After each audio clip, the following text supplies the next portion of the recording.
Ranking indie game art styles. This is something that I wanted to talk about. This is something that I watched a video on and was inspired to open the conversation a little bit more and give my opinion on this sort of thing, since I think it's kind of a cool topic. So a few rules right off the bat. I will be going over art styles that I've kind of deemed to be some of the core art styles. I think there will be a lot of disagreement over what should be here and what shouldn't be here. Some of these kind of get clumped in weird places. So if you think like something that someone else said, like monochromatic or something is an art style that deserves its own section, I probably lumped it into another term for this. The ranking, I don't know, it's going to be kind of loose, but I'm essentially going off of how difficult is it to make this art / get started on this art. It's kind of just a general, like, how hard is it to make for an indie game? And then the other one is approachability. I think also this could be seen as marketability, but those could probably be their own two categories. So approachable is just typically how much people like it, and then marketability would more be how people, how actually like these games sell. But I'll just probably stick to approachability, how much people tend to like it right now.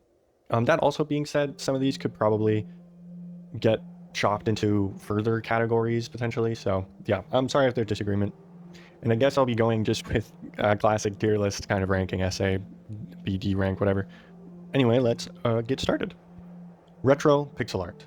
So I'm starting off with retro pixel art.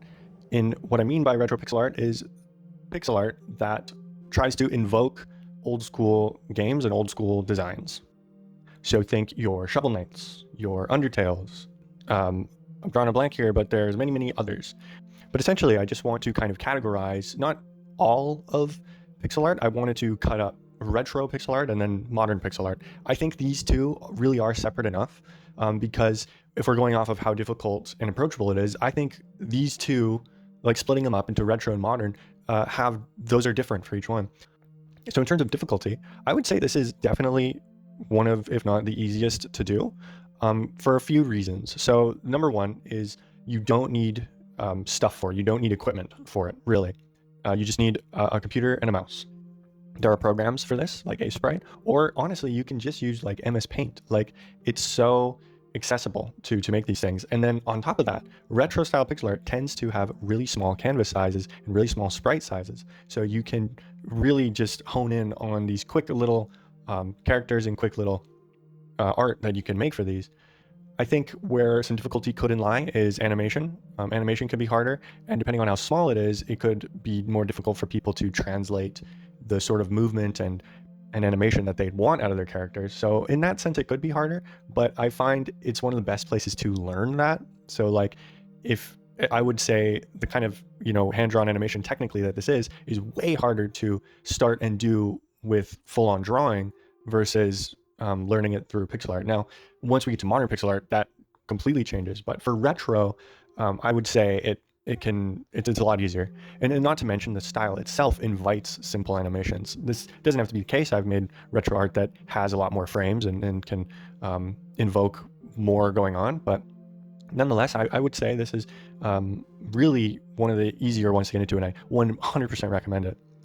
As approachability, this might be a little more niche. I think people that play games and grew up with these probably gravitate more towards this style. A lot of these indie styles, and especially the retro ones, are totally invoking and calling upon nostalgia. It really does depend who the person is, but I think in general, it's fairly approachable. And I think a lot of people do like it, just, looking at success of like Undertale and Deltarune. And you could maybe even put like Stardew Valley in there as well. However, those are outliers. Those are the big boys. Potentially on a case-by-case basis, people don't like it as much. I don't know, it's hard to say. There's also like Pico 8 as a big community, and that is the same thing. One other thing I just wanted to say about retro pixel art that makes it amazing to me is it has limitations. And limitations, I think, is actually really nice, especially if you're someone who has a hard time with things like colors and like if you get overwhelmed by potential. I think the limitations that retro pixel art gives you is amazing. So as a indie art style, definitely A rank. I'm thinking S rank, but definitely A rank. Okay, modern pixel art. Now this one I put in some category because really it's hard to, once you get over a certain like pixel density, and colors and all that, it does get harder. So for instance, for modern pixel art, I put games like Sea of Stars and Dave the Diver. I think maybe people might say like, oh, it's just pixel art with like post-processing, but really it's more of how many pixels there are. What I look at it is, if the game could easily transfer into essentially hand-drawn, then it's looking like more modern pixel art in my eyes. So like, for instance, when I look at Dave the Diver, and maybe my screen's small, I don't actually really see the pixels. I don't really see it being pixel art. Same with Sea of Stars. A lot of PS1 and DS pixel art games were also kind of in that category. So it's once you kind of start taking away from the pixel art being the main drive point, I would say it hits more in this category. Now, difficulty, it's definitely harder because really you are getting into 2D animation territory without potentially the same kind of tools. Like it might get harder, especially if you're going mouse and keyboard to make these pixel art, this modern pixel art, versus just hand drawing it in an art program like Photoshop or something. So it kind of depends, but I would say, especially with animation, I think it actually gets harder than 2D animation depending on how the size of your pixels, because it can get unwieldy. I think the team on King of Fighters, they almost went bankrupt because they stuck to this extremely high level pixel art before transferring into like 3D and stuff. But would that have been better if it was hand drawn, say like Skullgirls? Hard to say. If they're making these with mouse and keyboard, then maybe. But yeah, I like this this modern pixel art quite a bit, and I think a lot of people do. And especially with 2D HD now, like Octopath Traveler and then the new Dragon Quest remakes, I think have kind of opened this more. We could get a bit more into that later, if that is modern pixel art or if it's something else. I think it's probably something else, and maybe I would lump it into more low poly, but yeah, I think maybe it's kind of its own thing. As for approachability, I think it's very approachable, modern pixel art. I think it's a lot of people like it, and the games look really nice. So I would also give it A rank, maybe B if it gets too difficult, but definitely A rank there. Hand drawn. So now we're getting into hand drawn. Now this one I could have maybe cut it up as well, like I did with pixel art. But these are games like Cuphead and Hollow Knight, which those two that I just mentioned are quite vastly different. I think Cuphead kind of in a league of its own, but truly it's when you're hand drawing the animation and the characters and stuff, either into like a digital program, or even some people do it in real life and put it in. I'm not sure if, yeah, Cuphead did that, right?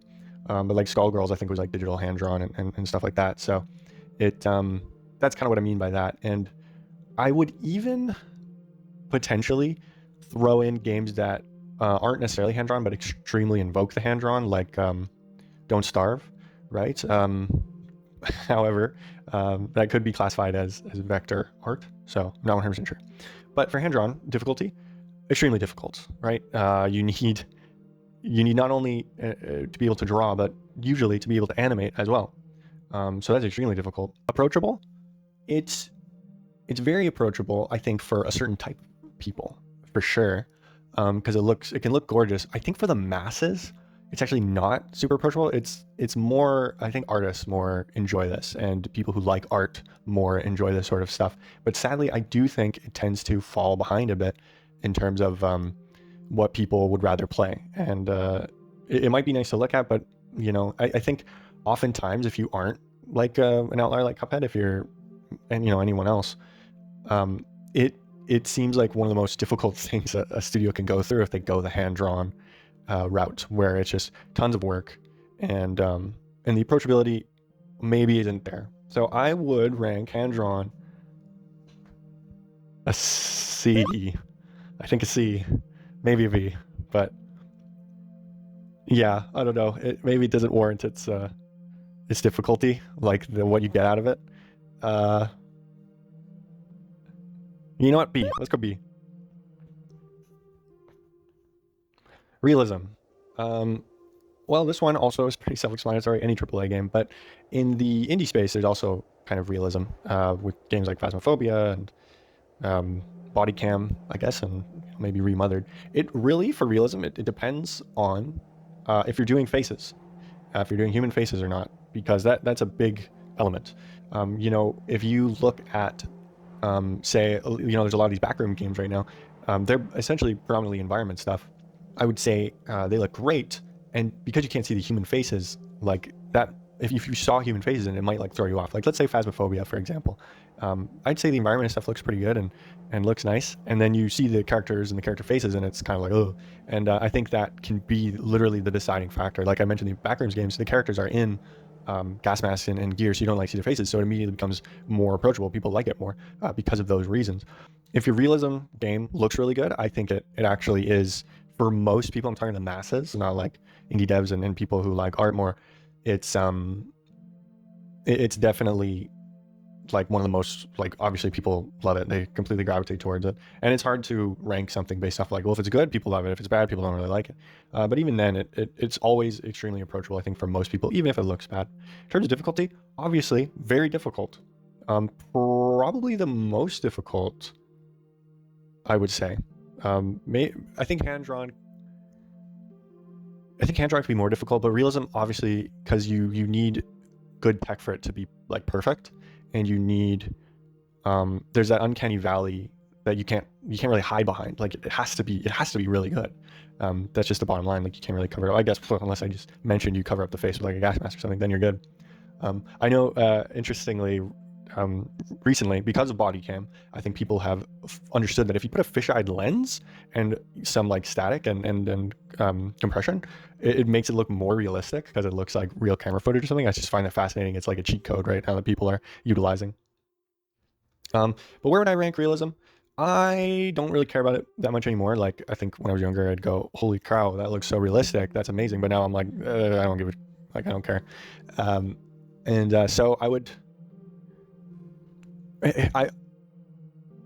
I would put it. I'm honestly thinking A or B because it is probably for the masses by far the most approachable. Like you never hear like, oh, it's realistic from like a normal person. B. We'll go B, right? Hand-drawn realism and B together? Sure. Okay, stylized. Stylized high-poly, specifically. Now, this could be a weird one. I think people maybe put in their own thing, but I'm specifically talking stylized high-poly because, specifically, Fortnite kind of made this a genre for sure, like an art kind of genre. And it's hard to say because it's like, well, what do you mean? And it's like, it just kind of, once you see it, you're like, that's kind of like Fortnite graphics. And typically it's, it is high poly, but like it's kind of squarular and, but also like rounded squares, kind of like, those Clash of Clans animations is kind of in like that category. There was that wrestling battle royale, I forget it, Foam Stars, and yeah, and specifically with no cell shading. I think that's pretty a big one actually, is to keep the cell shading out for the stylized high poly, more of like matte materials and looks, where honestly it looks closer to clay than it does other stuff. And I think this is huge. And even like TV shows and movies have kind of pushed this even further. I know I said like no cell shading kind of a thing, but I would say Arcane definitely fed into this, and the League of Legends stuff, and you know, Spider-Verse has also extremely inspired this sort of thing. So yeah, this a lot of studios, I think it was realism, but now because of Fortnite success and kids and people are more used to that look now, I think most games are going to adopt that look. And especially like every artist I've talked to is heavily inspired by like Spider-Verse, so things are going to also start looking like Spider-Verse now for a little bit, if not already have once they kind of crack that code. But yeah, so difficulty, it's easier than realism because you don't have to deal with the uncanny valley as much, and you can like, you know, stylize it more. You can add more to it. So I would say it's easier for sure. Approachable. Now it's a lot more approachable. I think maybe 10 years ago, well, 10 years ago, before Fortnite, it wasn't as approachable. So I would put stylized. Ugh. I don't actually like this style, but going off of this, how difficult and how approachable, I put in an A tier, however, with the caveat that I'm personally getting sick of it, so other people might be getting sick of it. I know I mentioned people really like it right now, or will continue to like it, but there's also the possibility that people are kind of sick of it because everything looks like Fortnite, or will look like Fortnite. So, another good example is probably Multiverses, kind of, right? So that's more stylized, but it's stylized. Anyway, A tier. I'm gonna do A tier just based off these difficulty and approachability caveats. My personal one, I hate it. I'd put it like CD. I don't hate it. I don't like it. Okay. Next one to kind of hit the stylized, we're gonna go cell shaded, and cell shaded almost specifically because anime. I think some people will put anime in their own category, which you totally can. However, I'm just gonna put it in cell shaded because any 3D anime stuff cell shaded, and we can clump in, we can like pretend the anime 2D games kind of fit in there as well. But even it's anime games, and then it's games like Hades and like Wind Waker. It's not an indie, but you know what I mean. It's that kind of toon shaded, that cell shaded. So I would lump them all together. Difficulty, it's in the realm of stylized high poly for sure, because anime, there's a lot more uniformity to this cell shaded art style. When you see something cell shaded, you are kind of looking out for anime, or at least anime influence. And if not anime influence, like Wind Waker influence. Like those are the two like influences that these cell shaded styles tend to have. So really, that's kind of what you're going for. Because of that, there's a lot of material. There's a lot of stuff you can get and grab. For difficulty, it is tough, and there is the tech side of making the cell shaded materials in either the engines or the 3D software you're using. But I would put difficulty for this like pretty difficult, but not as difficult as Realism or hand drawn, obviously. And you can cover up a lot of problems with cell shading more so than stylized high poly. So in fact, I would make it a little bit easier than that, so long as you have a good cell shader. And then now you also don't have to deal with lighting as much as well. So it's easier. And then approachability, extremely approachable. Like anime games are extraordinarily approachable. You put a waifu in a game, man, it sells. You're doing great. The character action genre is kind of propped up by little anime waifus right now. Yeah, so it's super approachable. It's awesome. Easy, A tier, maybe S tier. That could be my bias showing. I like anime, but yeah, perfect. Now we'll do kind of a small one.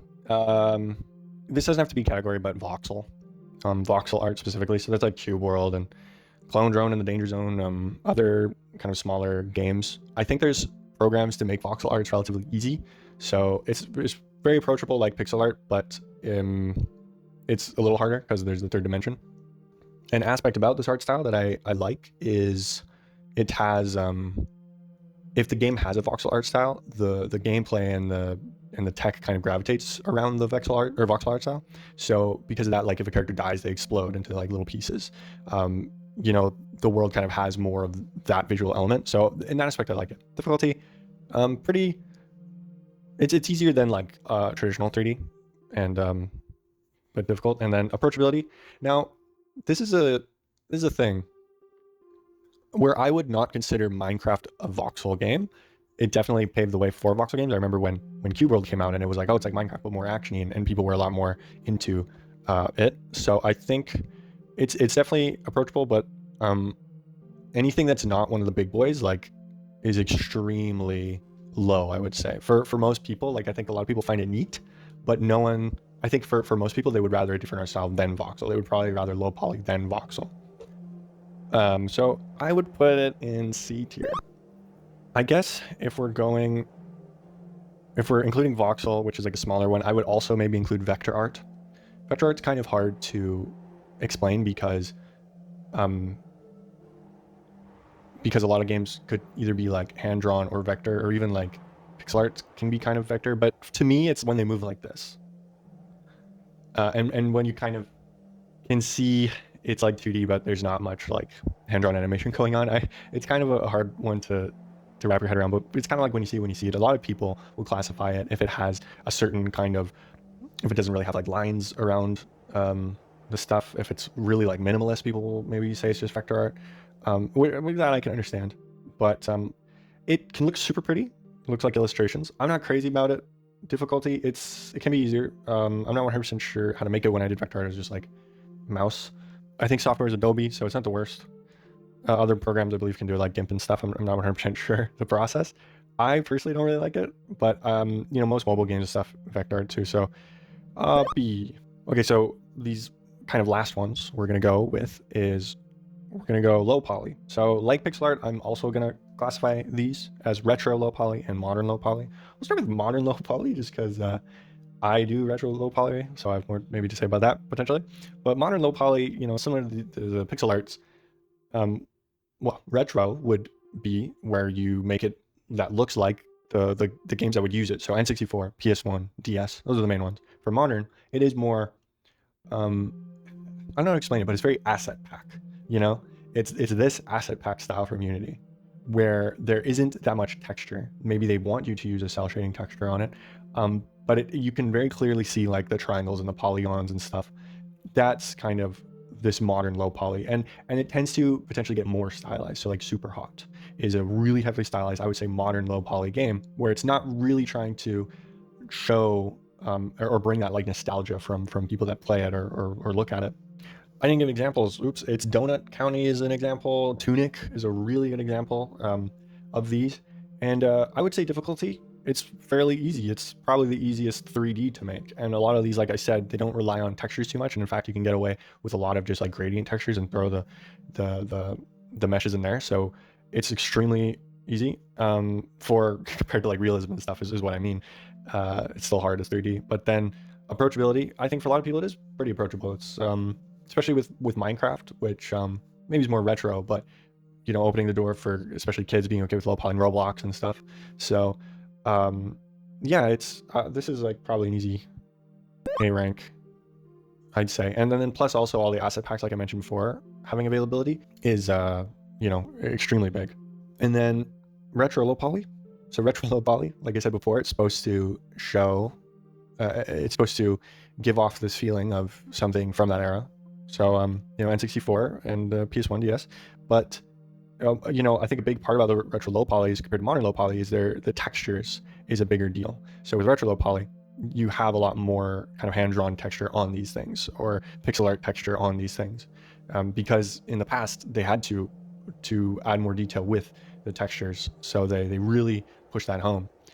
There's a couple other sort of tricks to it that are very like specific to this, where, you know, it's like, oh, PS1 has like the jittery mesh effect. So that's the big element if you want it to be like that. N64, the textures are a little bit more blurry and less like crisp. So that's an element of that. The lighting can be different, like I think it's vertex lighting you can use. So and then there's compression, and then the fact you might bring in like CRT TV type stuff, filters and things to it to emphasize it even more. So there's a little bit more going on, but the hey, we're emphasizing the past with this, I think is even stronger potentially than the retro pixel art, because the retro pixel art, it's just kind of like core style, but a lot of it is like still on HD screens and whatever.